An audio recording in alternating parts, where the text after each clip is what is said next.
Hello and welcome to the Old Man Orange podcast. I'm Spencer Scott Holmes, bringing you another Old Man Orange Presents via VHS episode. One of them from the rarities vault that we have from back in the day that just never got put out. So come join us for another fun-filled retro movie review. Let's jump on in. So welcome to another episode of the Via VHS Retro Movie Podcast, and welcome to The Rock. I'm your host, Wes, joined by Spencer Scott Holmes, and it's time for some fucking BAYHEM, okay? Micheal Biehn to the max. Yes. We're looking at The Rock from... Now look at that. There's the DVD. Oh, wait, somewhere. No, I got my Blu-ray. I know. I meant so bad. I know I have that on VHS. Like, you got it right there. So, like, we got, like, the best of both worlds. VHS and Blu-ray, you know. We get the Bay commentary on the Blu-ray. Bay commentary. Yeah, this is 100% certified USDA choice BAYHEM right here.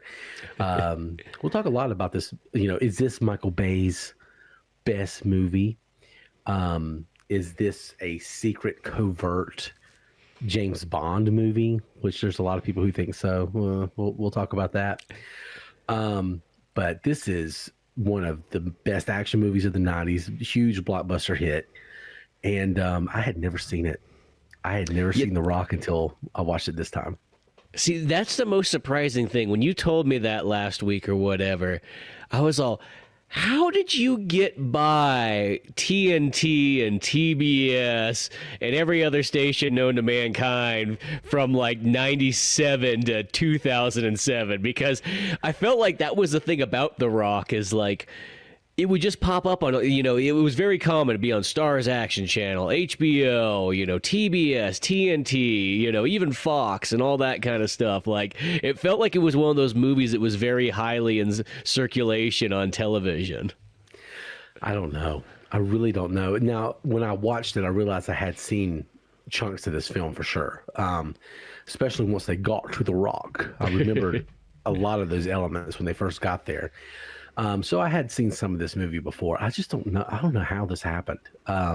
It's probably the second most egregious non-watch I have in my filmography. I think the most egregious is probably Commando. Yeah, that's well. I'll say this: Commando's a little bit more like that's one of my favorite movies, one of the best Arnold Schwarzenegger ones. But because see, the thing about Commando still is a little bit more of an oddball movie. Like that's like that movie that if you're really deeply into Arnold Schwarzenegger, it's a big movie. But even for like Arnold, I wouldn't say for the average person, it's probably maybe at the tail end of his like top 10 list. You know, it's for the most part, it's behind Conan and Terminator, Last Action Hero, even, and Twins and all that stuff. Yeah, Total Recall, True Lies. I feel like there's a lot of other bit more heavy hitters.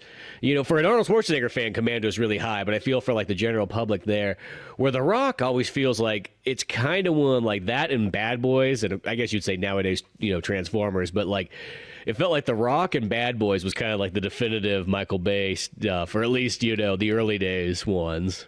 It's a Criterion film. Yep, they got for some reason they must have had some weird like Criterion's like what we got Armageddon and The Rock and I've always wanted to have those versions. They're kind of expensive now because they never came out on anything but DVD. I don't think they made them on Blu-ray or anything like that. So like you got to pay like $30 or $40 for them used. I mean, not god awful expensive, but more expensive than you'd think. Yeah, I mean he does have a look and a style. Yeah, that's worth examining. Patrick H. Willems is one of my favorite YouTube channels. He does this really good breakdown of Michael Bay, and it's really, really interesting. But that's where I was like, he's got two films at the Criterion. I wonder what big directors don't have two. And I should have looked that up. I was gonna like what? I mean, Scorsese probably has two, but what if he doesn't? What if he has more? It's than Scorsese weird. Or De Palma. I doubt De Palma's like Criterion fodder, but. Yeah. Well, I don't even think does Tarantino even have Criterion movies? I don't think I've ever seen a Criterion Tarantino one. Yeah, I'm not saying that it might not exist, but like I don't know. I mean, technically, Tarantino doesn't necessarily need them. The only reason I say that is because Miramax did a good job of putting out special editions of all the Tarantino films.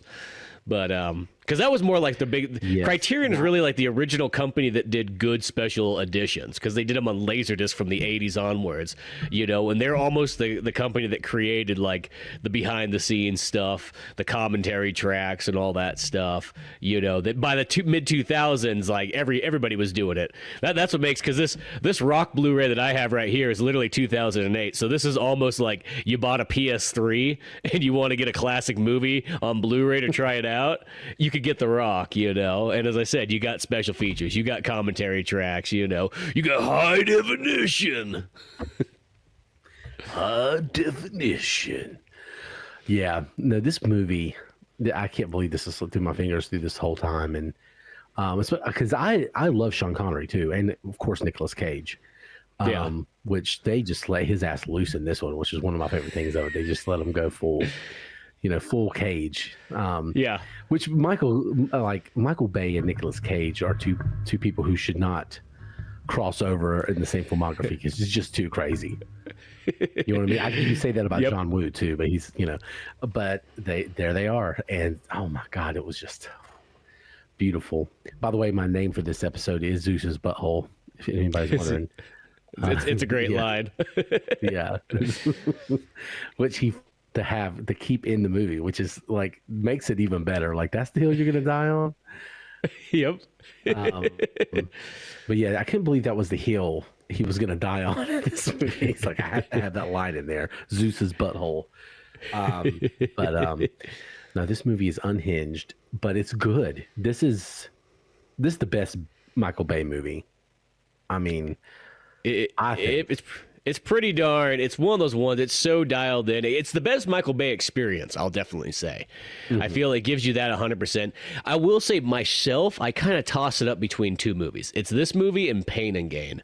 Pain and Gain's the one Michael Bay movie that I was pretty darn. I was like, wow, that's like Michael Bay firing on all cylinders. Of course, you got The Rock and Marky Mark and what's his name? Captain America. Jeez, tearing it Chris up. Evans? Falcon Captain America now. Oh, yeah. God, what am I trying to blank on his name? Anthony Mackie. Yeah, so it's like you get a triple threat of all those guys in there, and Tony Shalhoub and so on too is like the guy who gets screwed over the whole way. But yeah, that movie and The Rock, I do think, are kind of like the two pinnacles. Well, and I'll say Bad Boys 2. Bad Boys 2, that's like the three movies that he has that I would say are close to near perfect movies. And I know that The Rock's one of those ones that people either love the living daylights out of it, or they just think it's just goofy, silly, and they can't understand why people like it. I know it kind of has, it's either you're all in or not at all. But I always feel like and I haven't watched this movie probably since like the early 2000s or so. But I kid you not, it like holds up so well. It's so much fun. You know what I mean? It's shot excellent. Even like when stuff gets kind of weird and goofy, that almost makes it just better in my opinion. Yes. Well, it's the quintessential 90s action movie. We've talked before 100 times about the change after 9/11 and what action films were before 9/11 and what they were after. Like, you talk about terrorists in this film, and it's like a fantasy thing. It's not like a real thing, you know what I mean? Because it didn't feel like that could actually happen. And so they were the villains were a little bit more far-fetched, except in this one. But the action was over the top. I mean, Michael Bay, John Woo, that kind of shit. It was just fun. Yeah. And this movie's really, really solid. Pretty good characters in there too. But we got so much to talk about with this movie. I think before we get too far involved, we should just go ahead and do the tale of the tape. What do you think? I think so. I think it's time. Let's do it. Never have I wanted to rush through the tale of the tape as much as I do tonight. But it is probably one of my favorite segments because it does give you some kind of insight on what's going on with the film. But this is pretty straightforward this time. I mean, The Rock was a big hit. It was a huge hit. It was it came out this is the week of June 7th through 13th, 1996. We're going to look at the box office. We also look at some of the music stuff sometimes and just kind of see what was going on in the world in June of 1996. So at the box office this week, you have The Rock opening, and number one at the box office, $37 million. Number two, Mission Impossible. Number three, Twister. That's just such a good time. Those are three of the top four movies of the year. Yeah. So they're all in box office at the same time. The number one movie of the year comes out a couple weeks later, which is a few weeks later, which is Independence Day. Oh yeah, God, great era, 96. 96 and 97 are Holy crap. are they the best? They're really good. Are they the best? No, but are they my favorite? Maybe. Well, The 96 and 97 might be my favorite years. well, let's just say this. You just have a bunch of grand choices. You know what I Yeah. mean? I remember seeing Twister in theaters. I sadly didn't see The Rock, but I did see Mission Impossible. The Rock was one of those ones that I remember seeing like pretty much right when it came on TV or whatever the heck it came on first. Well, I mean, The Rock, Mission Impossible, Twister. I mean, Twister's one I watched over and over again. We both love Twister. Yeah. Dragonheart, which I have seen, but it's been so long, I don't even remember it. Same here. I think about that movie every once in a while and go, I'd like to watch that again. Because I remember as a kid, I really enjoyed it. You know, it might be one of those ones that might be a little goofy now, but who knows? I bet you it'd still be fun. We could literally do a 10-week series. Actually, we'll just go ahead and say 13-week series on just this week's box office and just break it down because there's so many good. So number 5 at the box office is Eddie with Whoopi Goldberg, basketball movie. Yeah. I remember that one. Number 6 is a movie that I have been chomping at to review, but I want to do it as part of a series. But it's The Phantom. Yes. That's a great film too. Because Go ahead. it's that good time period where it's weird. It's like Batman was like the big box office success, and then they're like, you know what? Instead of doing more DC and Marvel, let's instead just pull a bunch of like old serial kind of comics out and so on, which is cool in itself. But it was just kind of a funny move to be like, shouldn't you just do more DC stuff? But they made all those cool ones. Like they had Dick Tracy, they had the Phantom, they had the Rocketeer, The Shadow, yeah. So there's a lot of those, and then of course they did sort of like the alternative comics like Tank Girl and Judge Dredd, you know, and all that kind of stuff. But that's one of my favorite things of the 90s is that, well, the 80s too. The 80s you had Superman and then a bunch of obscure comic stuff. And then in the 90s, even more so, you had Batman and then a bunch of obscure comic stuff. And then some of the other big franchises tried to break through, like Captain America, Fantastic Four, and they couldn't. The next one to come through was X-Men. And that started the whole wave. But yeah, The Phantom. Love this movie. See, that'd be a fun series to do where you did Dick Tracy, Phantom, Shadow, and Rocketeer. Because those four, I feel, all go together. Mm-hmm. Oh, yeah. That's the series I want to do is that. So just real quick, go through the rest of the box office. Spy Hard at number 7. The Arrival at number 5. Flipper, which I thought, didn't have Paul Hogan in it? I think so. That was a big deal movie for a moment. Yeah. The Truth About Cats and Dogs, Toy Story, which is probably on its I think it's 30th week. Yeah. Seriously. Heavy, because that was a 1995 movie, Toy Story. Heavy and Braveheart, which is on its 56th week. Oh, yeah, God, Braveheart's just, because I say Braveheart's 95 as well, too. But that probably came out at the end of the year, so it's just chucking along. I mean, it still made, it made $545. It's probably in video stores at this point. Yeah, probably by this point, there's probably it's one of those ones. There's probably one cinema still screening it, and it just has just enough people to trickle in that pays for that place. It's down 40% from the week before. Yeah. So the week before it did like $1,000, like $1,300. Oh my gosh. Yeah. But yeah, there's your box office for that week in 1996. Again, real quick at the yearly box office. So it was Independence Day at 1, Twister at 2, Mission Impossible 3, The Rock at 4, and then Nutty Professor, Ransom, Birdcage, Time to Kill, 101 Dalmatians, and The First Wives Clubs is the top 10. Yeah, so you literally have good choices and variety right here. Yeah, the next 20, I mean, you have weird stuff in there, but some good Phenomenon, Space Jam. Wow, Yeah. I love Space Jam. I love Space Jam too. Yeah. Cable Guy. Oh, that's a great one too. Yeah. So 96 was a solid year, and The Rock did pretty well. It what it was missing, this one really needed that really good soundtrack. You know what I mean? Yeah, it oddly, I mean, it's got the, the cinema score, but it doesn't really have tons of like, it doesn't have like you're going to sell this like hard rock soundtrack or something, that movies like oddly earlier would have had, like I picture like Last Action Hero, and then strangely enough, movies later, closer to like the late 90s, early 2000s had, because there was a lot of tie-in soundtracks, especially in the early 2000s. Yeah. Yeah. This one didn't have that, but it does have Hans Zimmer, which is immediately like, you don't have to look it up. It's like, it's Hans Zimmer. As a matter of fact, there's a little tune in here that was very Pirates of the Caribbean. Like there's a couple times where like you listen to the score and it gets really close to where the Pirates of the Caribbean theme and then goes back to something else, which the Pirates of the Caribbean theme and Gladiator are like very like kind of overlap too. Yeah. But yeah, good score. We always have to talk about Hans Zimmer because I fucking love Hans Zimmer. Yep. Not as much as John Williams, but I love him. No. Well, I like Hans Zimmer a lot, but I feel like he's not as iconic as John Williams. That's the way. It's like, well, John Williams is like Keith Richards. He's the riff master. Like he could get those themes.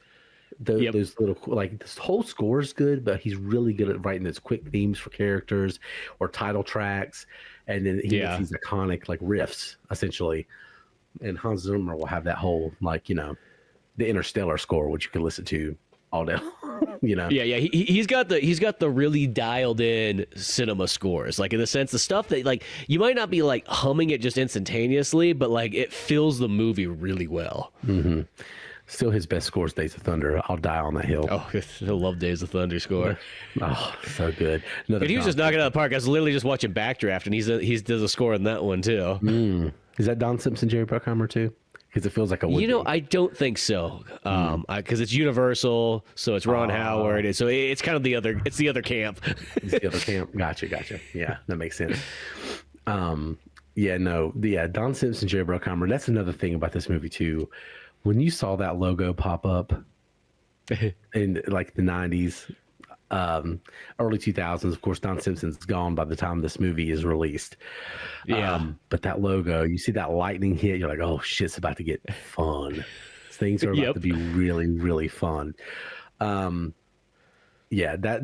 what got me excited from the very get-go. When I saw this, I was like, oh, yeah, Don Simpson, Jerry Bruckheimer, and Micheal Biehn, and Sean Connery. And it's just crazy. So let's look at the just the kind of the rest of the tail of the tape real quick. Just look at the movie itself. But the Rock, yeah, it's really unfortunate that the Rock is called the Rock, like the wrestler now, because you know what I mean. It's like when you search this movie, it's actually you always have to type in 1996 movie or else the Rock or like Dwayne the Rock Johnson's always what pops up. Let's face it, would have been in this movie. 100%. It's one of those movies that's like, if this movie was made in 2006, he would have been he would have been, Goodspeed somehow, some way. The Rock on the Rock. So this great cast. So, The Rock, 1996, starring Sean Connery, Nicolas Cage, Ed fucking Harris, which I love. Ed Harris. Yeah, Ed Harris is the best. John, and then you see so many faces like, oh, that guy's in it, that guy's in it, that guy's in it. John Spencer, David Morse, which is a guy, he's Truman Show, he's great. So many movies. William Forsythe, Micheal Biehn. Good old Micheal Biehn, Terminator. yeah, Vanessa Marshall, John C. McGinley, which everybody I remember from Scrubs mostly. Oh, yeah. He shows up in these action movies in just like the weirdest places. And a lot of other just semi-recognizable faces. They got Bokeem Woodbine in there, which I've always liked him from that Marky Mark movie, the Big Hit. Like he like steals the show in that movie, and ever since then, if he's in a movie, even though he's mostly only like bit parts, I always get excited.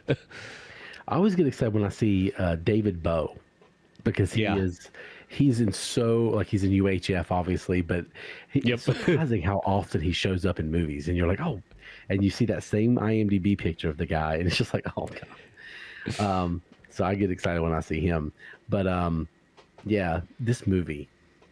first of all, Michael Bay, Sean Connery, Nicolas Cage. I could go on. I mean, it's just iconic. Why I never watched this? I'm kind of mad at myself, honestly. I'm actually very mad at myself. Well, I'm going to say this real quick because this is the thing: is like, it's that one. It might seem like a bummer that you've not seen this movie till right now, and you're almost kicking yourself. But it's almost kind of special when you have these movies. It's almost like you were savoring it for the right occasion. And now you finally get to open it up and you get to check it out. And it gives you almost a time travel trip back in time that would not be necessarily the same almost. You know, you could run off of it by nostalgia, but the fact that it's like almost like you're getting this fresh perspective on this classic film, there is something special about that too, I think. Yeah, no, I mean, it's like we could have had these when we were kids. Even better, we have it when we're 40. Yeah. Yeah.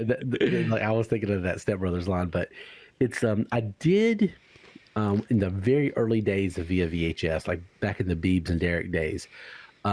We were going to review this, and I can't remember why we didn't end up recording that week. Something happened, so I never ended up finishing it. But I did start it, and I got like I was watching the Ed Harris in the rain at the very beginning. And I thought, what's this movie going to be, you know? Because it just seems like kind of superb, like just too much, like with the rain. I was just like, this is way too much. But I never made it past that part, not because I didn't want to watch it, because I'm like, okay, we're recording, I'm going to save it for another week.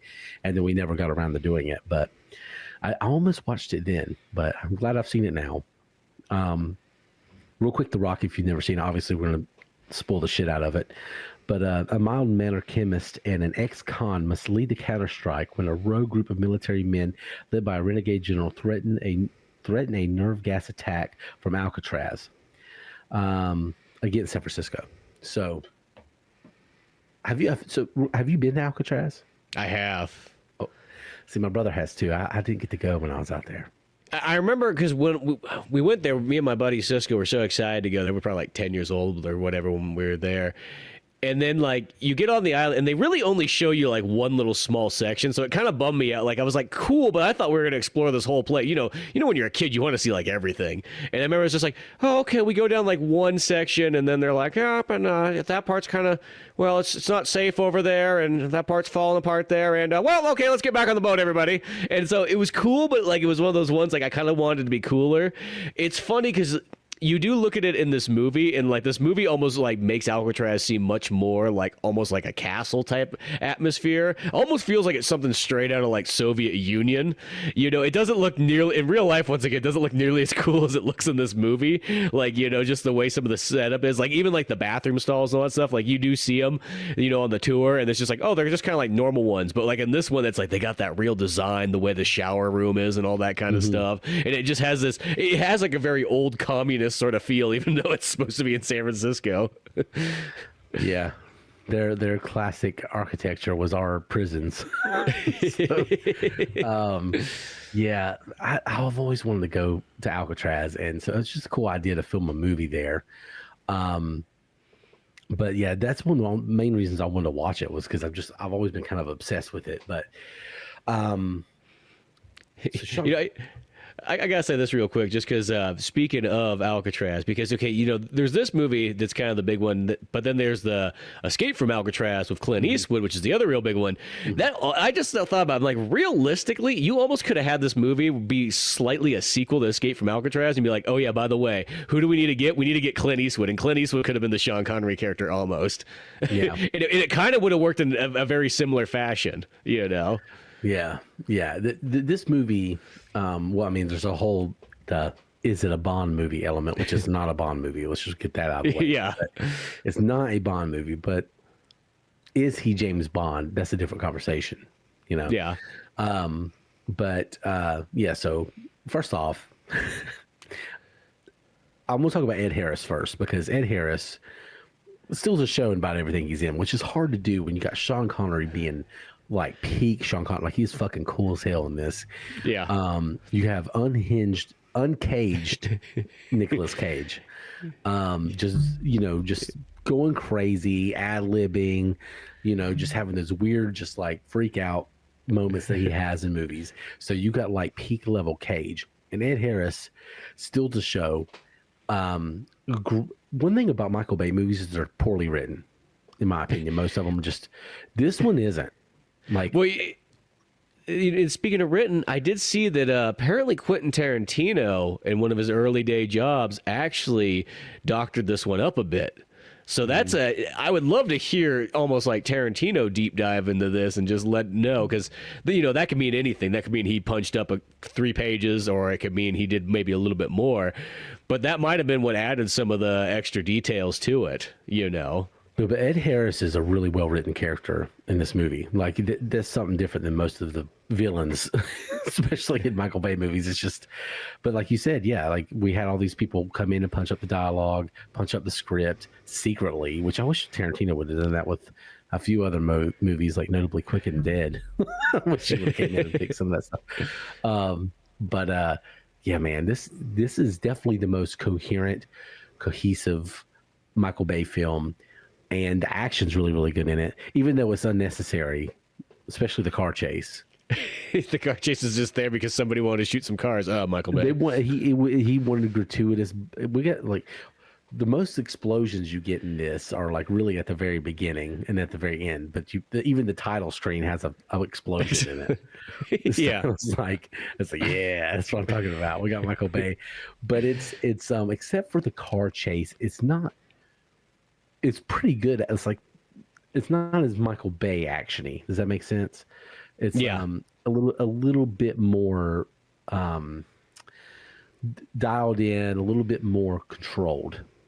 You know what I mean? Than just some of the other unhinged stuff. But the big exception is the car chase scene, which is really doesn't even do anything for the plot. No, it's fun and it's interesting, but yeah, it serves nothing. It's just kind of like it's just to have an action scene, because it's like literally, they're like, the whole point of the movie is that they're like, okay, so we have Ed Harris. He came in here and he's pissed off that all his Vietnam buddies and stuff aren't getting the representation that they kind of need in life. So you know what? They want to kind of hijack some nuclear weapons and hold San Francisco hostage until they get paid $1 million, which is like the kind of strange, like that's all you want, $1 million each. Like, yeah. Even in 95 money, it's like that's not a for literally doing a terrorist act. I don't know if you're getting paid good enough for that. Yeah, I mean, well, they're gonna go live off grid, and they're gonna well, not off grid. They have to step out of the country, and they get $1 million to live with the rest of their lives. I mean, it's okay. I mean, he's demanding a lot more from the government. So Ed Harris, that's where the movie starts. First of all, it starts in the rain, just gratuitous rain. Yeah, hardcore San Francisco rain. Yeah, it's just very uncomfortable. But he's talking to his wife. He's like, I got to do this thing. I know I got to do it. And I'm like, okay, this is going to be cheesy and corny, and he's going to be a terrible villain, which this is number one reason why this is not a Bond movie. He's not a Bond villain. Yeah. He's got like this. He doesn't have a weird facial malady.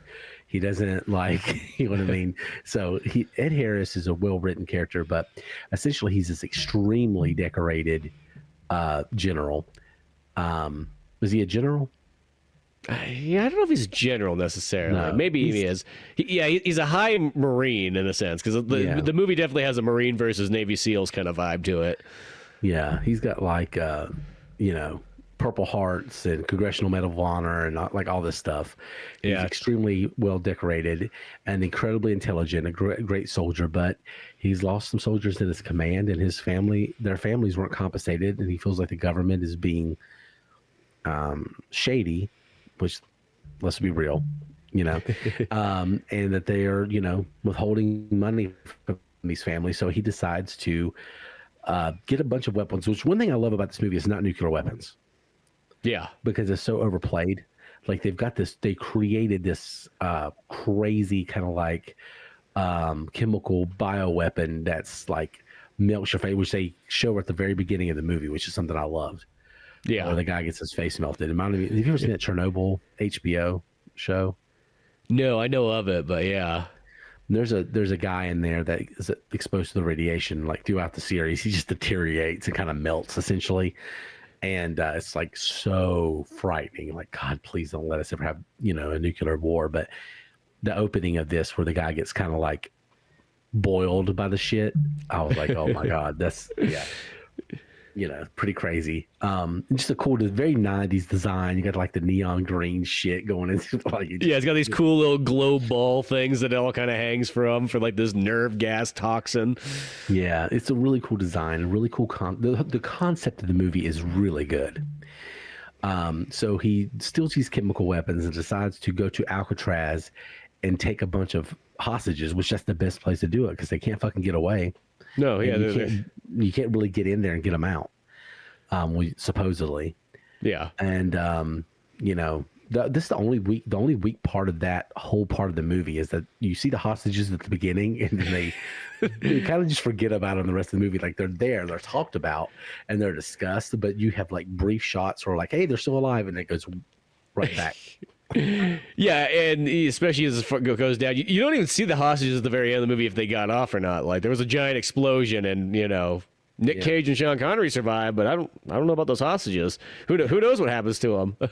Yeah, they say they say that the hostages are safe, but yeah, it would have been nice to see them like get on a boat or something. Like we're free now. The hostages just are you know have some quippy line on like I wonder if they're gonna keep that on the tour.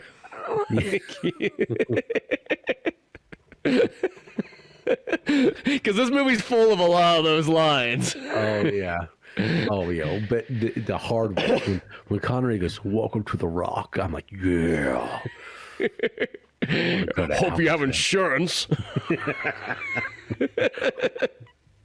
It's California. Everybody has insurance. Oh man, no, yeah, that's fun. Yeah, he's very Bond-like in this movie. He's got his little one-liners in there. But yeah, so Ed Harris takes over Alcatraz, and when you meet Nick Cage, this is one of the other few problems I have. Like I always nitpick everything because it's fun to talk about, but the only problem I have with Nick Cage's character in this movie is that the character you meet at the beginning and the character that he is at Alcatraz doesn't seem like the same person, because at the beginning, he's like a chemical weapons like expert, I guess is the best way to say it. He works in like anti-terrorism, and they get like this package from like Bosnia or whatever, or Serbia, one of the two, and they're trying to hurt each other. And his idiot partner, there's a baby doll they pull out of there, it gets this neurotoxin in the air, and they're in these suits, and it starts melting their suits, and it's like really dangerous. And his partner's freaking out like all over the place and like doesn't know what to do. And there's just like a lot of really intense yelling. It's a very suspenseful scene. Yeah. And Nick Cage is like locked in. He's being really, really cool and like, I've got this. And then, he's the cool guy. He gets the Beatles record at the beginning of it. And then he's got the cool apartment. He's actually more James Bond. Like he's got the cool girlfriend. Yeah. For the fact that he's this nerdy scientist guy, it's like he's got all this great stuff. Yeah. He's like playing guitar. The first part of the movie, I just feel like he was Nicolas Cage. Yeah, like actual Nicolas Cage, like the guy you would meet if like you hung out with him, you walk into his apartment. I could see him sitting there shirtless, playing like a white guitar terribly, and like listen to the Beatles like that. I was like, okay, this checks out. Probably Elvis he'd be listening to, but yeah, but yeah, I was like, okay, this tracks. So he's like really cool. He's got this girlfriend who's like, hey, I'm in love with you, like super out of his league. Mm-hmm. And like, let's get married. I'm having a baby. And he's like, whoa, now hold on, bitch. Like, I'm a scientist. I'm a scientist. Yeah. So he's really cool. And so it seems like that character, you say, hey, you're going to the Rock and you're going to blow shit up. He's like, I'm here. But that's not the character that gets there to the Rock. And it's because you have to kind of dial him down because you can't outcool Sean Connery. Yeah. You know what I mean? Well, you know what I think it is, too? I think that Nick Cage's characters, he's one of those guys, he works really well in a controlled environment. And that's the thing about the lab, is in the lab, he's in his controlled environment. he can handle all these situations, so on. I think what changes his character is when they go to The Rock. He's not a guy who's supposed to be out on the front lines in a sense. He's not supposed to be out in the action and so on like that. And I think that's the thing is he's out of his laboratory, he's out of his controlled environment, and I think that's what makes him kind of like panic. And he's like, I only have like 3 years or 3 weeks of gun training and all this kind of stuff. They're like, that's good enough. Here you go. Here's a pistol. You know how to use it. Go out there. Yeah, the one thing I love about this movie that's like kind of low key, they don't drive it home, but it's more subtle, and I like that it was very subtle. It's just how casual the government is about people's lives, because at one point they were like, well, how many people's gonna die? Like, 6 or 7. Oh, well, that's not that bad. Yeah, sure, we can work with that. Yeah, 6 or 7. I mean, and that kind of like continues throughout the thing. Is just like, okay, we'll give up the hostages just not to kill San Francisco. And like they totally don't expect Nicolas Cage to make it out alive. Like they definitely are like, this guy's gonna die. Yeah. Right. So like, yeah, they don't care. And that's one of my favorite parts of the movie is that they just don't give a shit. But yeah, Ed Harris, takes these hostages and he's demanding from the government, $100 million in reparations for his fallen soldiers that weren't taken care of. So he's a good, like, I love villains that have truth to them. Like, he's a bad guy and he's doing the wrong thing for the right reasons. Like, this is not the way to handle this, but you're right though. Yeah, no, he's definitely, he becomes in a sense, a homegrown terrorist, to get his cool $1 million, which once again, I don't know, like, cause you think about, when you say it like that, like, oh, they just want $100 million. Like, let's be honest, that's probably cheaper than all the Navy SEALs and all the fighter jets and everything else they spent to go on this mission. They could have just been like, cool, here's $100 million, get the hell out of here. Like that probably would have been cheaper than all the stuff they went to. just the terrorizing that Sean Connery does to San Francisco costs probably more than that $100 million. Probably true. Yeah, but you have that whole hard line you have to draw where you can't negotiate with terrorists. Yeah, you can't. Which is a great thing for movies.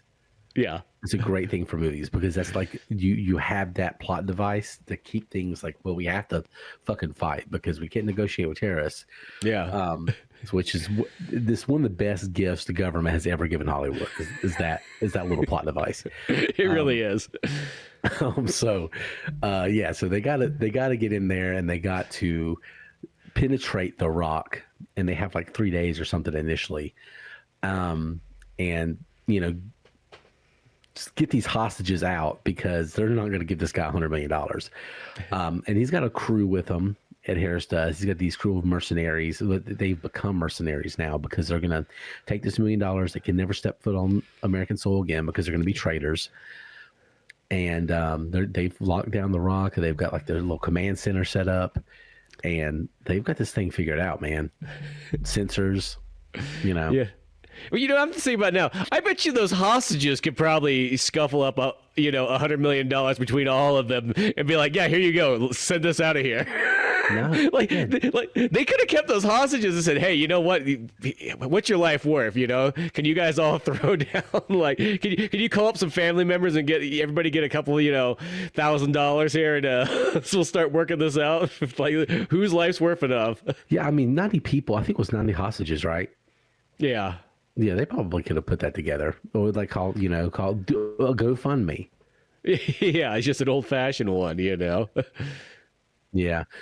But there's the whole thing where they're like trying to keep it a secret or whatever. But like, yeah, the hostages, man, they went through some shit for real. Like they didn't get fed, I don't think. No, they just got thrown in the old-timey jail, Yeah. Ed Harris was like really nice though. Like he told these little kids who were on a field trip, first of all, why do you have fourth graders on a field trip to Alcatraz? But they did. Yeah, but that's kind of what you do in California for like a school trip. Oh, do you like in elementary school? Yeah, that'd probably be a common one. I would say if you're closer. I was a little bit farther away from there, but I bet you if I was in like that vicinity, I bet you if there was a school field trip and whatnot, that I could see that. Yeah, well, they did take us to some Civil War battlefields, so I guess it's really no different. Like, when you really think about it. Yeah, we definitely went to some of those places. So, but yeah, Ed Harris tells these kids like, "Hey, tell your teacher to get your asses back on the bus." Okay. So, and I guess they do. They never show it, but yeah. So now it's locked down. They got to get in there.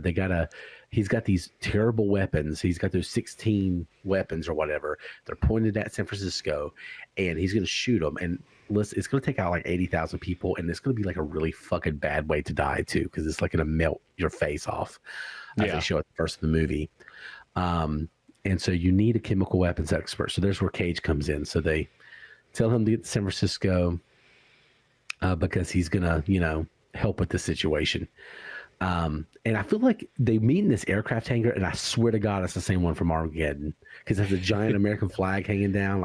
It's like it looks like the same scene. It probably is. Yeah, it's gotta be. So he probably just was showing both these films simultaneously because cocaine. But so anyway, so they tell Nicolas Cage he's gonna go help out. So they need somebody to break into the Rock. And what's the real quick? I gotta look up his name. Hold on 1 second. Which guy? The guy who's like the enemy of Sean Connery here. Oh, FBI Director Womack by John Spencer. Oh yeah. Yeah, so he's got a past with Sean Connery's character. He kind of locked him up and screwed him over. So they're not supposed to see each other. Like they got to keep each other away. So they send Nicolas Cage in there to talk to Sean Connery, and he comes out looking badass. He's got this long hair.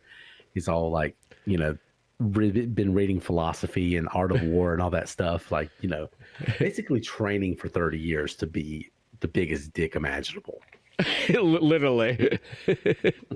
So you're introduced to him in a really cool way. But Nick Cage is supposed to negotiate with me. He doesn't have the skills to do it. They just put him in these horrible situations. Yeah, he's a lab guy who works with chemicals and so on like that and disarming bombs. And they keep throwing him like, "Hey, you're an FBI, go up there, go talk to this 30-year-old prisoner. See how pissed off he is." Hey, do you think you could negotiate with a very dangerous war criminal who's also Sean Connery? It's like, who may or may not be 007. Yeah, and I like how Nick Cage is like, "No, I can't do that. Actually, I don't have those skills. So I don't think I should do it." And I'm like, "Yeah, you're gonna do it anyway." So, like, he looked very open and direct. Yeah, I can't do that. Like, yeah. Idea. Just like, by the way, you ever been in the Navy SEALs before? No. Well, guess what? You're going to be going in with them. Yeah. And, but they wouldn't give him a gun at first. Like, yeah, you could go into the Rock with a Navy SEAL team, but we're like hesitant about giving you a gun. Like, bro. So they're like 2 steps away. Like, here, you can have a Nerf gun. It's the 90s. Yeah, they don't give a fuck about Nicolas Cage in this movie or anybody, really. No, and realistically, Nicolas Cage is the only guy. Like, if Nicolas Cage died right there at the beginning, like, what is everybody else going to do? Yeah, they got to keep. Well, they could have disarmed those bombs themselves, Yeah, I mean, Sean Connery would, like, honestly, he's an opportunist throughout the whole film. Like, he's a badass. But yeah, so they send Nicolas Cage, because I think we both want to get to this part of the movie. They send Nicolas Cage in there negotiating with him. They somehow convinces him to go do their deal, and their deal is, if you go into the Rock, you break back in, because he was a prisoner at Alcatraz.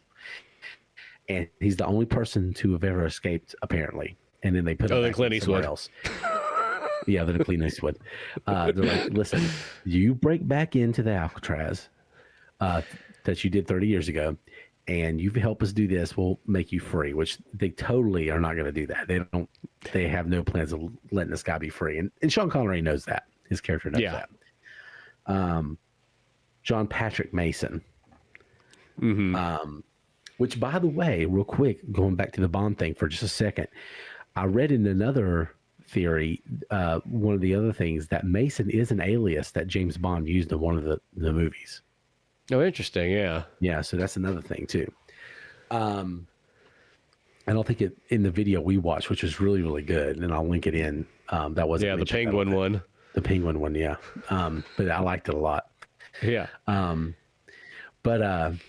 Yeah. So what was I going? So he convinces Mason to do this, and he's like, "I want you to put me up at a hotel, a really nice hotel, and at the top of Nob Hill." Yeah, on the top of Nob Hill, and I want a nice shoot. And so he convinces him to take him to this place, and it's going to turn out terribly. And while he's getting his haircut with the most stereotypically flamboyant gay guy I've ever seen in a movie. Well, this is what I've always learned from Michael Bay is I think Michael Bay is the kind of guy who finds like hardcore stereotypes really funny, because in all his movies he's got the gayest guys always in there who are just chewing scenery, either that, and then he'll put like a lot of times really kind of goofy looking fat people in there because I think all this stuff just makes him giggle, and then of course he always has the very hardcore black stereotypes, which this movie kind of is. Everybody, all the black guys in the movie are just angry, yelling at the camera, black guys. And then, of course, if you go to Transformers 2, not only, you got he has literally some robots in there called the Ghetto Bots who are breakdancing, wearing grills. And it's like, all I think about is like, Michael Bay he's that kind of guy. He probably giggles when he sees stereotypes. Like when they're just like there, it's like that makes him laugh. That's his happy place. Well, a couple things about this, because we're going to spend a few minutes talking about the gay hairstylist here. Michael Bay said something one time that changed my perspective on him. Not as a person, because that's a whole different thing, but as a director. He said, "I make movies for 14-year-old boys." And I'm like, that tracks. That fucking tracks. Because it's not like when George Lucas said, "Oh, I made the prequels for little kids." I'm like, which part? The trade disputes? Shut the fuck up. But yeah, like, yeah. It's like, yeah. It's just, I don't believe it. Like, you put the kid in there for kids, but you knew who was going to go see that movie, George. You knew a bunch of like late 30s, early 40s guys were going to go see, like, run to the fucking theaters to see that movie. Like, camp out. Yeah, camp out. Like, it wasn't the 6-year-olds camping out and buying all those action figures. And you knew that. He knew that. But when Michael Bay says, "I make movies for 14-year-olds," I'm like, I think of all the shots in Transformers of Megan Fox. I think of all the things, like the stereotypes, the things that 14-year-olds laugh at. Yep. He does. 100%. It's 100% true. And but one thing too, wasn't Beverly Hills Cop Don Simpson, Jerry Bruckheimer as well? That's kind of like their first big movie. I don't know if it's their technical first one, but that's like their first, blockbuster film. Well, you have, I can't remember the guy's name, but you had the flamboyant gay guy in that. Surge. Yeah, Surge. Yeah. So you have him in there. So that's what it kind of reminded me of. That's true. Yeah. So that might be a Bruckheimer Simpson thing also. So I'm sure neither one of those guys were telling him to tone down the immaturity at all. No. Yeah. Especially Don Simpson, who was kind of, I think, already estranged from the partnership at this point because he was really far on drugs. And of course died before the movie was finished filming. But yeah, that's the stereotypical hairdresser. I'm like, oh my gosh. Oh man, the 90s. So he gets his hair cut by the hairstylist and ends up dangling one of the Womack off the building. He sneaks a rope out. He has it under his like the cape where he's getting his hair cut, and ends up dangling the guy. And then what happens is he escapes, and it just you have this absolutely ridiculous, insane car chase with a Hummer and a Ferrari, and it fucking rocks. And then both of those cars conveniently showed up right when each character needed it. I mean, it's great. It's fucking great. Yeah, they just go ripping through San Francisco, just kind of like, kind of like Bullet, but not nearly as good as Steve McQueen's car chase scene. But even still, it's just action-packed and so on like that. And after all this carnage of, Sean Connery pretty much just, bashing this Hummer through everything there, and so on like that. And, of course, Nick Cage chased him down with the Ferrari and whatnot. It literally ends with a trolley car that's going down the hill, and is it the Ferrari that goes through it, or is it the Hummer? I can't remember, but like one of the vehicles goes through. So the Hummer, yeah. Is it the Hummer that crashes into it? I think so, but I know what you're going to say. It explodes essentially. Yeah, the trolley car mysteriously just blows up in one of the biggest explosions in the movie. Which makes you kind of. I have a feeling there's probably a lot of people that go like, whoa, I'm not riding one of those trolley cars. I saw The Rock. If one thing crashes into that explosion will take out 3 city blocks. Yeah, it's so gratuitous, so unnecessary, but it's so fun. And now they do kind of make it make sense because the Hummer is hitting things on purpose to try to block the way of the Ferrari that magically appeared in. It's Grand Theft Auto. Yeah, literally. Yeah, it's like Grand Theft Auto. The perfect vehicle appears at the perfect time to make this whole thing play out. And it's really, really fun to watch, but it's so absurd. And then speaking of stereotypes, the trolley driver, the black guy, gets out and he's like, "Man, you son of a bitch, let me tell you something, man." I was like, "Oh my God." Yeah, that's what I mean. And then once again, I just picture Michael Bay. He's the guy on set. He's like, man, that's the funniest thing ever. I think he just loves that because I guess deep down inside, he is the 14-year-old boy, that literally lived the dream that every 14-year-old boy desires to do. Is that what are you gonna do? Well, I'm gonna grow up and I'm gonna shoot cameras about cars and hot chicks and shit blowing up. Yeah, I'm gonna have good hair, no matter how old I get. But again, comparing it to George Lucas, so at least he's open with his gratuitous stereotypes and all that stuff. George just kind of hides it behind these aliens and the Phantom Menace. It's you know what I mean? It's oh, what are these Asian aliens? They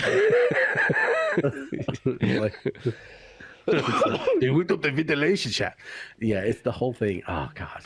But at least you got the audacity of Michael Bay is which should be what his book. If you ever write a book about him, that's what it should be called: The Audacity of Michael Bay. It's that's really his whole career. But yeah, so gratuitous, ridiculous car chase. Hold on one second. Well, speaking of that car chase, this is what I always want to say is, okay, where Nick Cage's Ferrari pretty much gets destroyed, and that guy comes and goes, man, dude, you just wrecked your Ferrari, or whatever the line is exactly, and whatnot. Right there is literally 3 blocks away from where I used to live in San Francisco. Because I remember really? there's a, you can see a corner store right there when the Ferrari crashes and blows up or whatever the heck happens. And I was like, dude, I remember when I was watching that movie again, I'm like, I'd go to that store all the time. It was just right up the street. You could go there and you go get some sodas and whatnot, some snacks. It was just easy. Right next to a good pizza parlor. Oh, man. Yeah, I mean, San Francisco's a pretty town. It really is. Yeah. And they just fuck it up to beyond imagination in this thing. Well, it's kind of funny when I think about this movie. This is kind of the last really major movie to be shot in San Francisco. Now I know there's other movies that have been shot since then. Of course, I know the Venom movies take place there and so on. Some of the Planet of the Apes ones there did too, but it felt maybe just because this movie just feels so huge. Past the 90s, movies never seemed nearly as grand scale. You know what I mean? And this movie here it really makes San Francisco seem really awesome, makes it really larger than life and so on like that, and really captures a lot of magic into it and so on. And as I said, it feels like the last major movie where San Francisco's really kind of demonstrated in it. Mm-hmm. It's beautiful. Good shots of it too. And what's that area called where they go? The Chinese gardens kind of area. I can't remember. Oh yeah, where the museum is and everything like that. I can't remember what that museum's called, but that place is really cool. It's also right next to there's the George Lucas sections, only a hop, skip, and a jump from right there. George Lucas keeps coming up in this. It's weird. Yeah. Well, San Francisco, George Lucas, Francis Ford Coppola. That's kind of like that that whole section. Yeah. And Michael Bay fits right in there. No. But yeah, so all that car chase and all that ridiculousness was just so Sean Connery can meet his estranged daughter that you don't see again for the rest of the movie. Ever. Yeah, it's I mean, I know why they throw that in there. And that's how some of the stuff in this movie definitely has that feeling of like when you have multiple script writers and people just tack things in. Because that's there to go like, oh, it gives Sean Connery a reason why he doesn't just literally jump ship and swim away like he did the last time. Because it's like, oh, well, now you got this mysterious daughter there, so you got kind of a reason why you need to stop these, chemical warfare bombs. So I get why it's there, but it is one of those ones like she literally never comes back up again. And oddly, that girl almost looks very much like the same actress that plays Nicolas Cage's like soon-to-be wife. Like they almost look like they're sisters. It's really weird. Yeah, they do kind of look similar. I always remember her she was in that Brad Pitt movie where he's an angel. I can't remember the name of it, but yeah, she's in that movie. But yeah, see, the better storytelling angle would have been, okay, he's got like a crumpled up picture of this girl. And he's like, this is my daughter. I've never met her, and I don't have a relationship because I've been in prison for all these years because of Womack's a dick. And then at the very end of the movie, like you see this picture like 5 or 6 times. And then at the very end of the movie, he knocks on the door and she opens the door. And at the same time, Nicolas Cage is going to Kansas. And you have this back and forth. Like, this is what happened with him. This is what happened with Nicolas Cage. But then you don't get the car chase. Yeah, that's the whole thing. You need to have the car chase. Yeah, I feel like you could have had that car chase without having that element in it, though. It's just weird, but it's well. Cool. Even ironically, you almost don't even need the car chase or any of that stuff. You could just somehow just cut that almost from there if you really want to. Don't get me wrong; it's cool and it's iconic and all that stuff. No reason to take it out, but like you realistically could almost shave 20 minutes off the movie and just have them get closer to the mission. Yeah, because I don't feel like they hit. I mean, I might be wrong about this, but to me, it felt like they didn't get to the Rock until like an hour in. Yeah, I think so. The movie. Yeah. And there's a lot to do there. So gratuitous car chase, Nicolas Cage kind of covers up why all these cops show up while he's meeting his daughter. It's like, yeah, he's helping the FBI with a secret mission, which is true. Mm-hmm. But also he's still, a prisoner. And so it's Nicolas Cage and Sean Connery's character and the SEAL team. With Micheal Biehn as of the leader of the SEAL team. And they're going to have to break into the Rock. And I can't remember why they basically, I think they thought that Nicolas Cage was going to be able to stay off screen and then while they go, but they write it to a way where he's like, no, you got to come with us, man. You're going to have to dismantle these bombs there. Yeah. We can't just get them off the island. And so that's what causes Nicolas Cage to have to go to the Rock also. Yeah, it's like, well, we have Micheal Biehn go up there and dismantle him. No, he's Navy SEALs. Him and Charlie Sheen were in the previous version. yeah.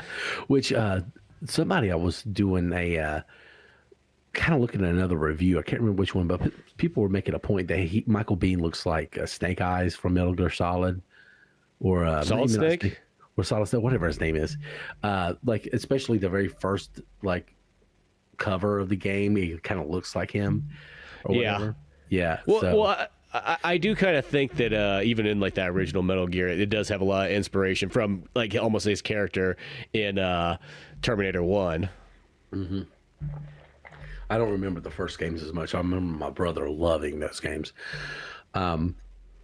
So now they're at the Rock and they got to break in, and Sean Connery's memorized this shit from like 30 years ago.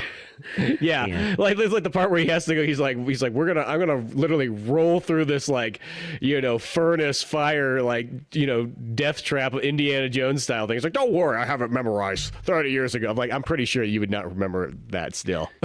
Yeah, and also hopefully the timing's still the same. Yeah. Why's the furnace even going? Yeah, well, that's what I mean. I don't think any of that stuff is technically in Alcatraz. I think that's all just made up to make it look more castle-like. Yeah, it's crazy. I mean, it might be from back in the day, but it's definitely not operational. Yeah. even in the 90s. But yeah, so they got like, there's this fire. It's like a Mario video game. There's like fire, you got to time it and roll, and then like fire, you got to time it and roll. And so they get into the rock, and they're basically kind of like, the way it works is Ed Harris's group is kind of like above, like in the main floors, and they're kind of like in the sewers, or like Ninja Turtles, and they're trying to sneak around, and they're trying to find a way to penetrate it. And it starts off really well. They're like picking off, some of these weapons and stuff. They're finding a place, but then they all get cornered into the bathroom, while Nicolas Cage, one Navy SEAL, and Sean Connery are kind of below. Micheal Biehn and his guys have a shouting match with Ed Harris, and neither one will stand down. Neither one feels like it's their duty to stand down. And Micheal Bihn's SEAL team gets taken out. Which I actually kind of give it credit, because it's kind of ballsy for them to do that take, where it's just like, we're going to literally, instead of these guys getting picked off one by one, say Predator style or something like that, like, no, we're literally going to wipe out all these Navy SEAL guys all at once. Like, that's the whole thing. Is this team that you thought you were going to kind of, oh, okay, here they are, or it's going to be like aliens or something like that. It's like, nope. All gone right away. And I think that's actually kind of an interesting thing. It's like, oh, who's left now? Sean Connery and Nicolas Cage. That's it. And I think that's kind of an interesting way to go about it, and so on. And just the fact that you think that this team's going to be a real big deal. You almost picture like, oh, Micheal Bihn's going to be there. He might die, but he'll be like one of the last ones or something. Like, nope. They're all gone. Yeah, it's really interesting, and it kind of shows this one, the complexities of Ed Harris's character, because he's doing this to take care of the people, his fallen soldiers, and reparations for them, but he just had to kill a bunch of other Navy SEALs. Yeah. And so it's like, okay, well, it's almost like you're fighting against your desires here. And so I think, which plays into how his character turns out at the end. But yeah, so they all get wiped out. And so Sean Connery and Nicolas Cage's characters, Mason and what's Sean Connery's character's name again? Oh, it's Goodspeed. Well, the Goodspeed's Nicolas Cage. Yeah, Nicolas Cage is Goodspeed, and then you have Mason is Sean Connery. John Mason, yeah. Yeah, so Mason and Goodspeed are the ones who have to do this themselves, and neither one really trust each other.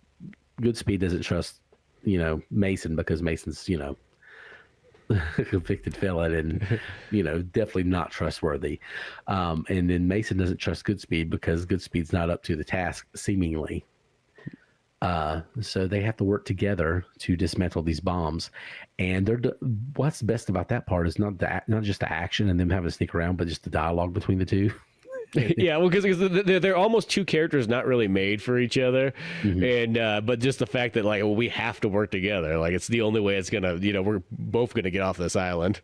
Yeah, and at the whole time, like Mason's about to leave, and they're like, please don't go rogue and do what's best for you, be the Han Solo, come back and help out for the right reasons, and then Goodspeed is like freaking out because he's just had to kill people. Which that whole scene where he actually has to shoot somebody is really, really good. And then when the one soldier's dying and his foot's twitching, he's like, "Is that normal? Does that happen all the time?" Yeah. So basically, they're sneaking around, and the best parts, we're not going to go through the whole thing, but the parts that I really, really liked in this movie, while they're in the rock, one is the Sean Connery and Ed Harris dialogue. When they go talk to each other, probably by far the best dialogue in any Michael Bay movie. Yeah. Which is, I suspect that's what Aaron Sorkin helped with. That might be. Yeah, because he is the king of dialogue, and that it's kind of quippy, It's not as fast paced as most of his dialogue, but that's because Sean Connery has that kind of like slow cadence, But it has that back and forth like an Aaron Sorkin dialogue, and I just feel like that's what he helped with. So that's really, really good, and I like that whole part. And they're like kind of out philosophizing each other. But Sean Connery and Nicolas Cage end up being imprisoned in the rock, and the government's just going to go blow it up because seemingly the mission failed. They can't get in touch with the government. And watching Sean Connery have to break out, how he broke out was really, really fun. That was a really good part too. Yeah, no. There's a lot of great stuff in there, and this is kind of like, by this point in the movie, it is just like continual kind of cat and mouse action between the Marines that are kind of left there, and you can see that Ed Harris's men are starting to kind of break and almost become just more like savage in nature and so on like that. Because pretty much after that, Navy SEALs all get shot up, and Ed Harris is like, "Why are you doing? Stop firing!" Like that was not what he wanted. He was just wanted to be threatening, and some of those guys just almost look like, we don't care anymore. We will kill anything in our way. Like, in a sense, they become the terrorist in a sense, and doesn't matter. And I kind of get it. You've gone so far. What are you gonna do? Like, let's be honest. Once you've gone this far, like, what are you gonna do? Give up now? No, that's not gonna work out at all. No. You have to kind of go to the very end. Yeah, your life's over, so you have to and they're gonna do it. There's gonna be a mutiny. They're becoming mutinous. Against Ed Harris's character, and what causes that is, the government doesn't meet the deadline for payment. So he's like, the government's like, can we have one more hour? And they all know where that's going to go, nowhere. Can you give us one more hour so we can, blow you up? And so Ed Harris is like, no, we're going to fire this missile. But at the last minute, he changes the coordinates. The missile does not hit San Francisco because he's the one to kill 80,000 people. This is all a bluff. And that's what causes the mutiny. But it all comes down to a fight scene. But the best part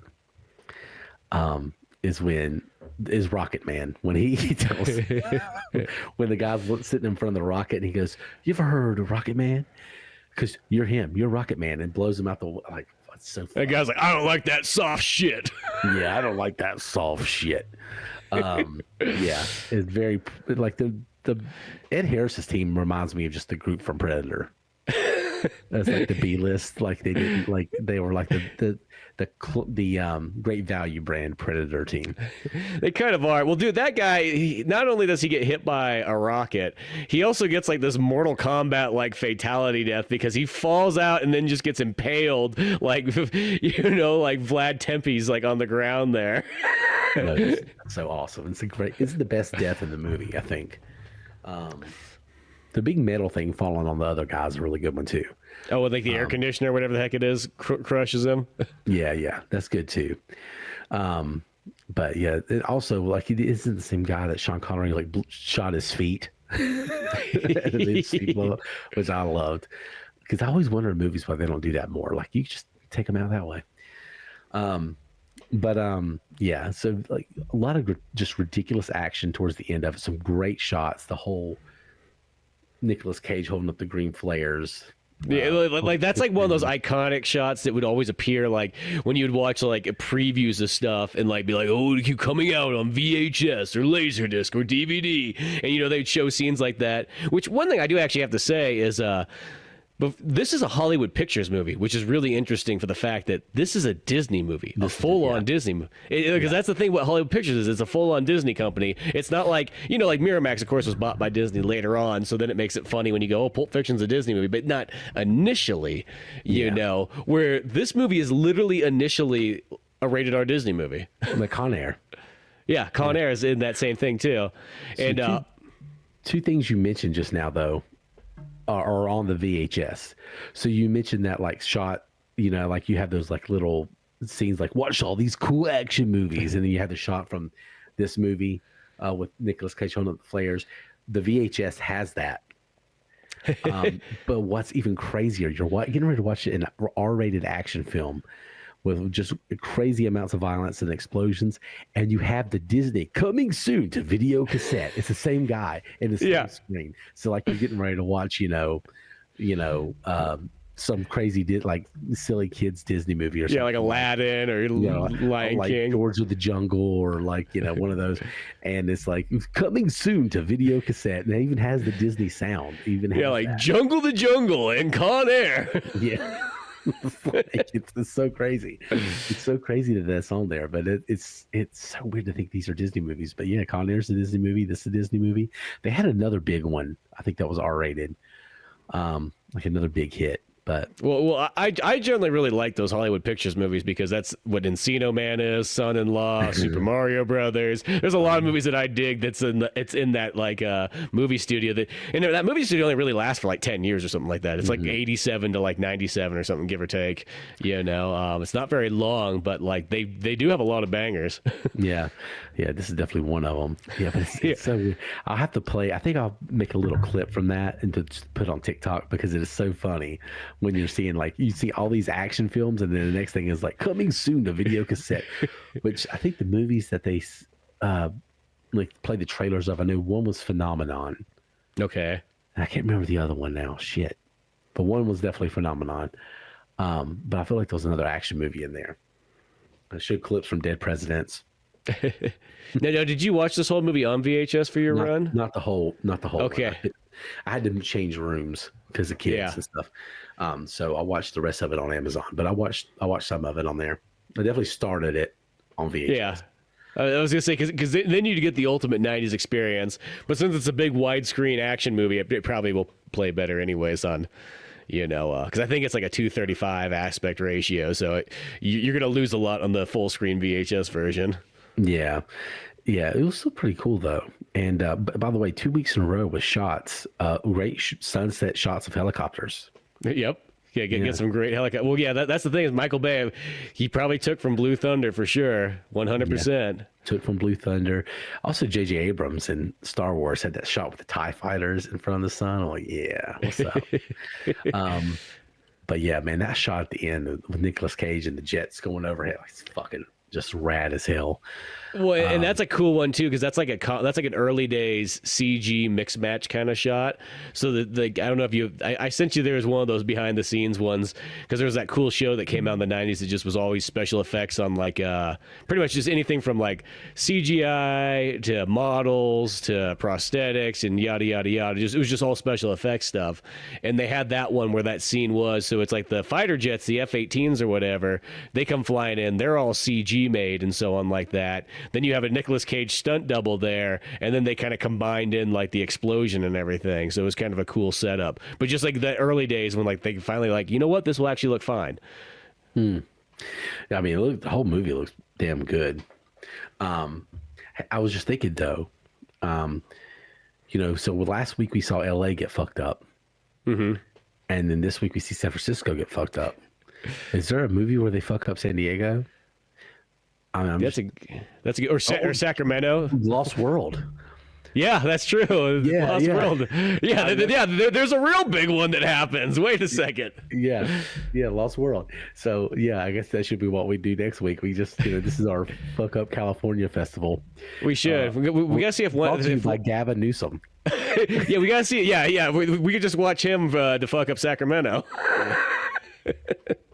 Oh, yeah. I'm trying to think because there's very rarely ever movies that take place in Sacramento. That one doesn't. There's TV shows that will be there, but not like. Because I literally want to say Monk took place in Sacramento. I could be making that up. No, that's San Francisco. Yeah, I feel like Sacramento is the Omaha, Nebraska of California. Yeah, well, it's where all the business takes place, but like it's just not interesting enough for anything else beyond that. It was a pretty town when I drove through it. I didn't. There's a lot of cool stuff there, but yeah, it's one of those ones movie wise it doesn't get a whole lot of love. Yeah, but we could fuck up San Diego next week if we do Lost World, but I don't know if we're gonna pull that one out of our hat yet. But is Point Break in San Diego? It feels like it should be. I don't think it's. I think it's northern. It's a little bit farther up. So. Gotcha. Well, damn. But yeah, so The Rock.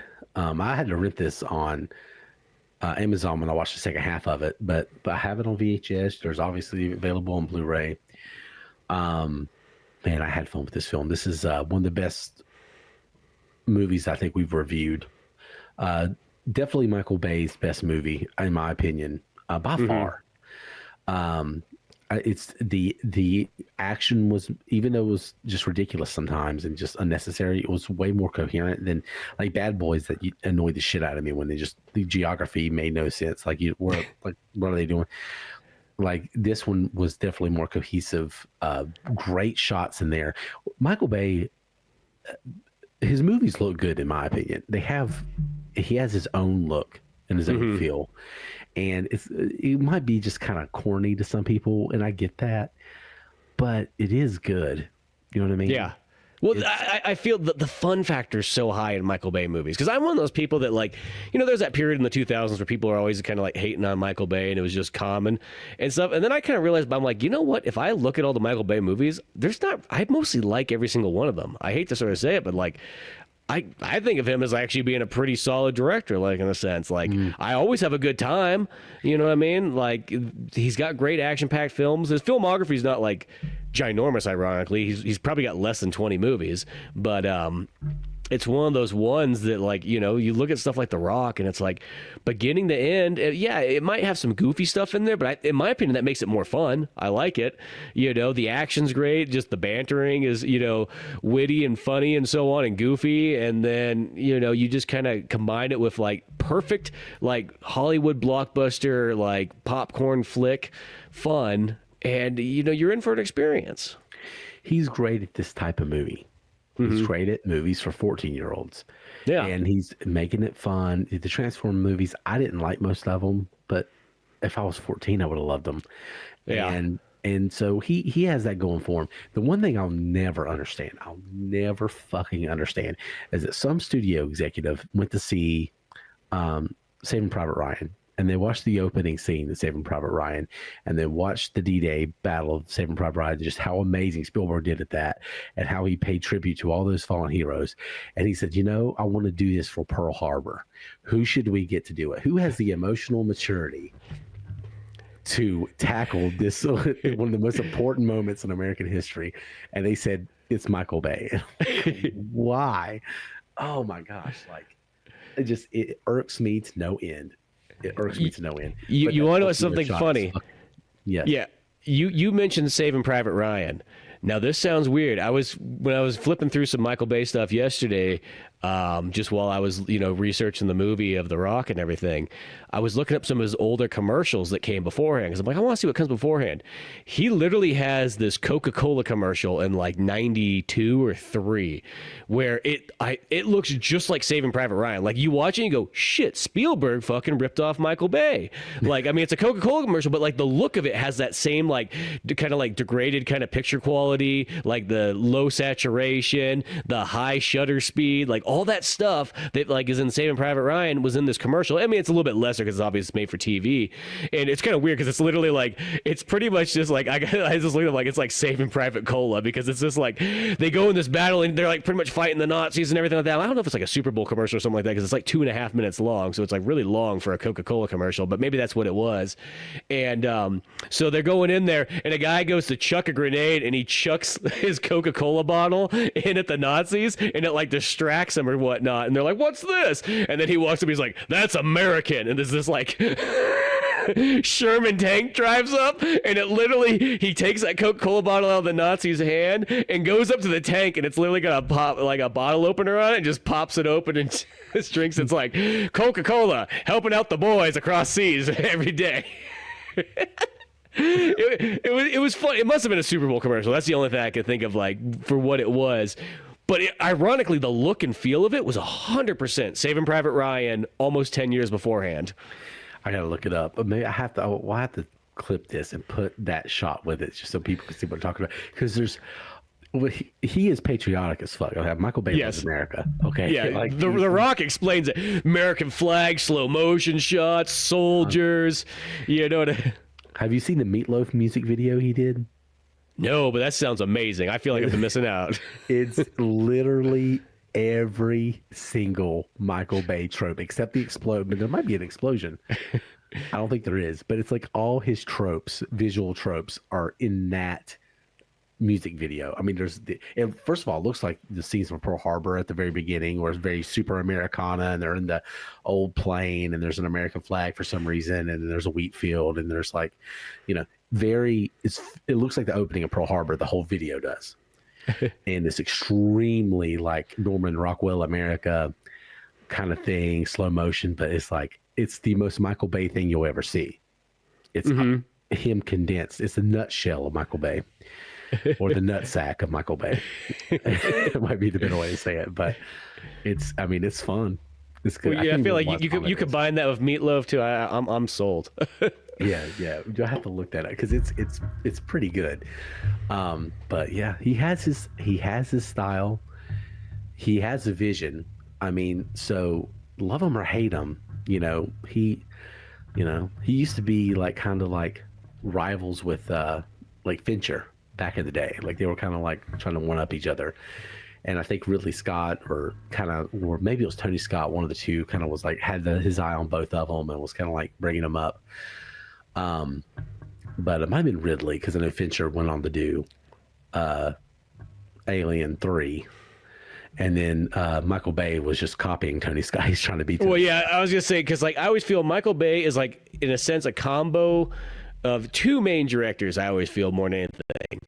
It's Tony Scott and John Woo. Like that always feels like the two things. Like when you watch their movies, you're like, oh, this is where he kind of fused that together, And it's funny because you bring up David Fincher and whatnot, and this sounds weird because some people might think this kind of blasphemy, but I'd be like, let's be honest. I think Michael Bay has way more great films than David Fincher does. David Fincher, when he knocks them out of the park, he does a good job, but he has a kind of a handful of movies that are just okay. Like, Fight Club's great, but like Alien 3 is kind of one of the weakest of the aliens. Yeah, it's not necessary. Oh, good.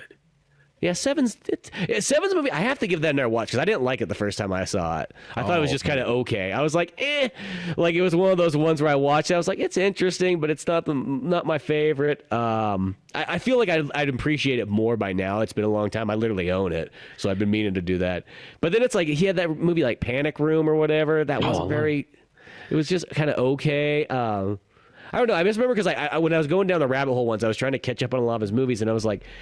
It's like he does have some real good ones, but then he'll have stuff that's just kind of not bad, but just like I don't know, maybe just didn't capture me nearly as much. Where I feel like Michael Bay, like I actually kind of have a hard time thinking of a Michael Bay movie that I don't like, or that I think is kind of just like mediocre.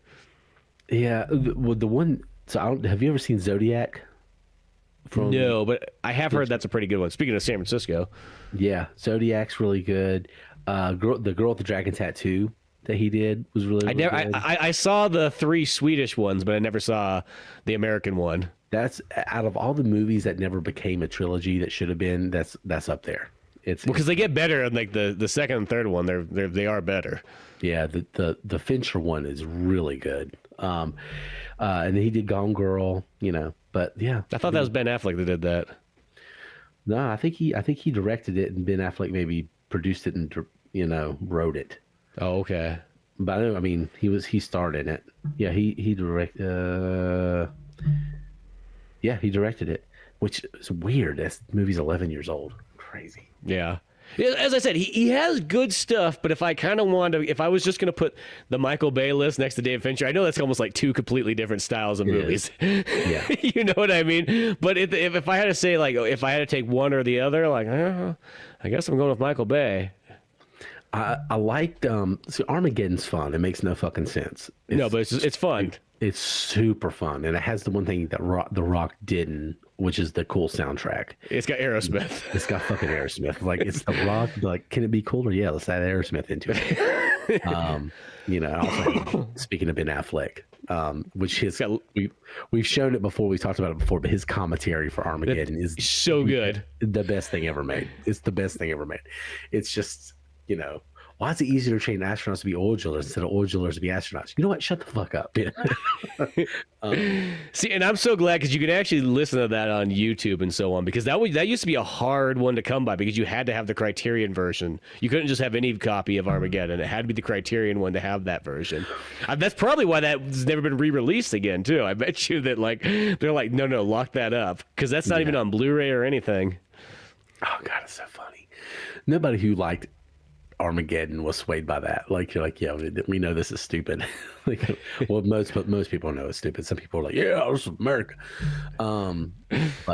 Yeah, I mean, yeah, he's got Bad Boys. A lot of those are good. I never, that first Transformers film's okay. Those movies, I'll say this: when they first came out, I was very like arms crossed, like not my Transformers.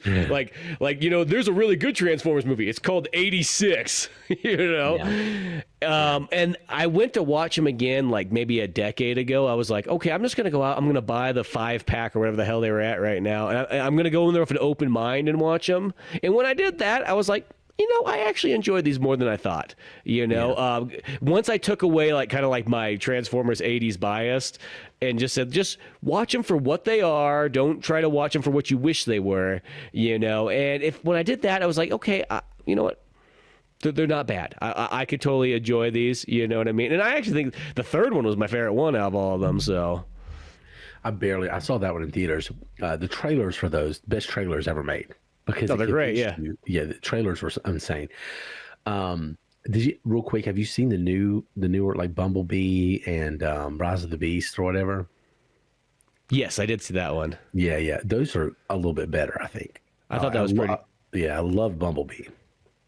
Yeah, the Bumblebee one wasn't too bad. I mean, the biggest downfall to all those ones is that they sometimes focus too much on the human characters. Because that's the difference between the 80s show. Is the 80s show is like, yeah, there's human characters there, but they're only there if, like, somebody needs to get through a door or something like that. Like, that's about their only, like, purpose. There's a small entryway. We're going to need you to go through there. Where, like, in the movies kind of did the other way around, where the Transformers were almost like the sidekick characters and the humans were sort of the main characters. Yeah. But, yeah. I guess it makes it more relatable, but yeah, 86 is where it's at. But well, that's what I feel like. I'm like, what? You can't relate to a robot? I can.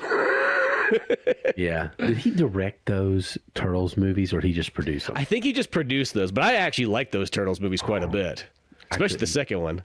I couldn't get along. I couldn't.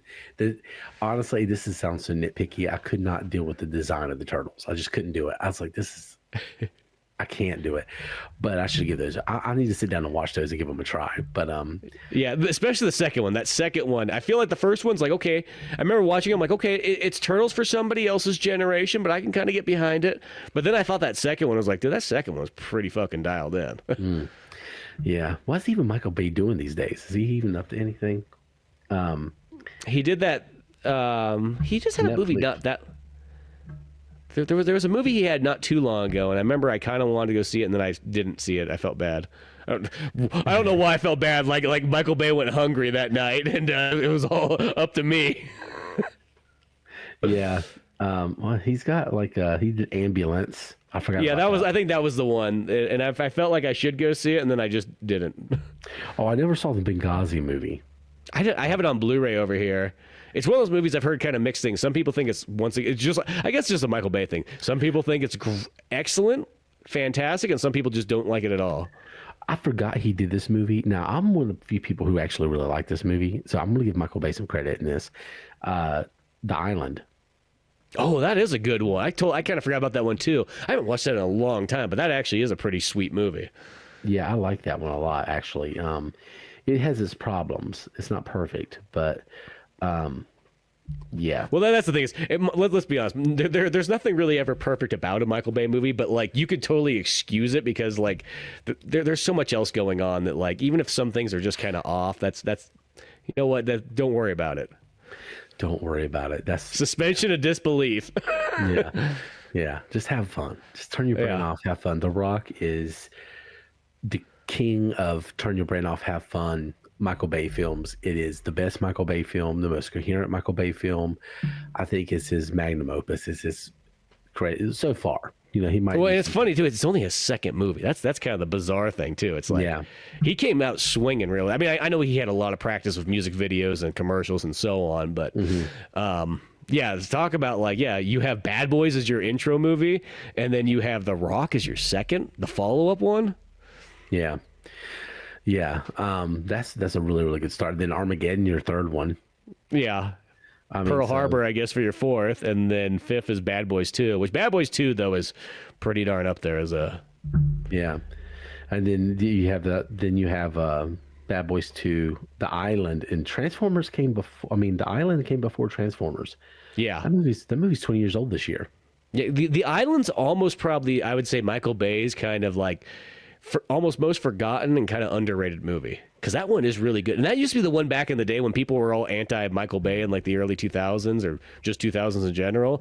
I remember there'd be those people be like, you know what, but The Island's actually not too bad. Mostly they said the same thing about The Rock too, because I never, until recently, I never really heard a whole lot of people kind of down The Rock. But in recent times, I think there's just been some people be like, it's not as good as, you know, I know we thought it was good in the 90s, but you know, it's not as good as you really think it is. It's like, shut the fuck up. No. It's great. Yeah. The Rock is really, really good. I'm going to link a few videos in the description of this. I'm going to link the James Bond theory, which we didn't talk. Let's touch on that real fast. Yeah. This is not a James Bond movie. Now, if you want to make an argument that they were trying to subtly imply that that character is James Bond, there is some meat to that theory. I'm not saying it's true. I'm saying there's some meat there, especially considering that Sean Connery changed some things, like having him be an SAS, whatever. You know, certain things about his character's situation that, like, why would you do? Like, he has an intimate knowledge of James Bond, obviously. Yeah. So to make those changes seems like maybe they were trying to imply that. And the timeline kind of matches up. He was a British. He worked for British intelligence. You know, nobody knows his name. He was like underground. Like, he's got like all these aliases. Like, it. I think it was intentionally implied. I do think that. So, is the character James Bond? Maybe, but it's not a James Bond movie. It doesn't. Yeah, no. Yeah. I look at it more like they want to put together, and they want to make him a James Bond-like character, but they weren't making him actually James Bond. I think that there is just, it is kind of strange how much stuff does kind of line up. I will say that's the interesting thing part about the theory, is that a lot of these dates and things like that between the Sean Connery James Bond movies and the stuff that's said on The Rock do kind of line up. So I mean, I do think it, like, in a sense, you know, whoever was really writing all these scripts together and whatnot, you know, they did say, like, I kind of want to write a James Bond movie. So I'm going to have Sean Connery in here. And you know that they leaned into it. Probably once they got Sean Connery, that's probably what did. If they had Clint Eastwood, you know, they would have leaned a different direction. Let's just say that. But the fact that they had Sean Connery, I think that they just kind of went into it like, let's just kind of we'll make him Bond-like. That I think that's more it, you know. The interesting part is not that they just kind of made him Bond-like, but they almost contrived an end-game story for what would have happened to him. And that's why I think it's compelling to a lot of people, because it's like, not just that this guy's like James Bond, like, oh, this is what happened to him after, you know, he left. Which, like, again, there's meat to it. But yeah. It's interesting. Because when I watched that video, I'm like, oh, okay. I could kind of get behind this. I mean, I'm one of those ones I could go, like, at the end of the day, I go, well, it's still kind of separate, but I think it's an interesting theory. And I like the connections and, like, the deep dive into it. A lot, as far as movie theories go, is one of the better ones. There's a particular podcast that, like, every movie they do, they have like a fan theory with it, and it's just, some of them are so dumb. Yeah, well, because they're trying to place one in every episode. That's the problem when you get to that point. Yeah, like you can't do that with every movie, and then when you try to do that with every movie, just sometimes just like it's too much of a stretch, or like there's a logic flaw like immediately. But this is one of the better ones. This is definitely, you know, it's fun to think about. But the best one I've heard recently is that Matthew McConaughey's dead in Interstellar, like the whole movie. Like, he dies at the beginning, which is pretty interesting. Yeah. Well, he dies on the planet where the waves happen. Is where he dies. But anyway, The Rock. Go watch it if you've never seen it. Don't be like me. Don't wait any longer. Don't save it for the podcast. Just go watch it. Yes. Anyway, we're gonna do something new this week. We're gonna have the link trees in the bio, and also I'm trying to make a little end screen for the podcast. Like, when the show's over, like, there's an end screen. You can click on certain things, different videos. So I'm going to do that. But you can go check out Spencer stuff on Old Man Orange, and he'll have his link tree there. You can check out all the great stuff that Spencer does. And so always, you can talk to either one of us on Via VHS, at Via VHS on X, and Via VHS on TikTok, as long as it's still around. And, you know, if you are ever on the dystopian hellscape called Facebook, I'm there too. Probably not the best place to find me, but anyway, on Instagram, I guess I'm there too. But anyway, thank y'all for listening. I hope y'all go watch The Rock and enjoy it again. And Via VHS is out.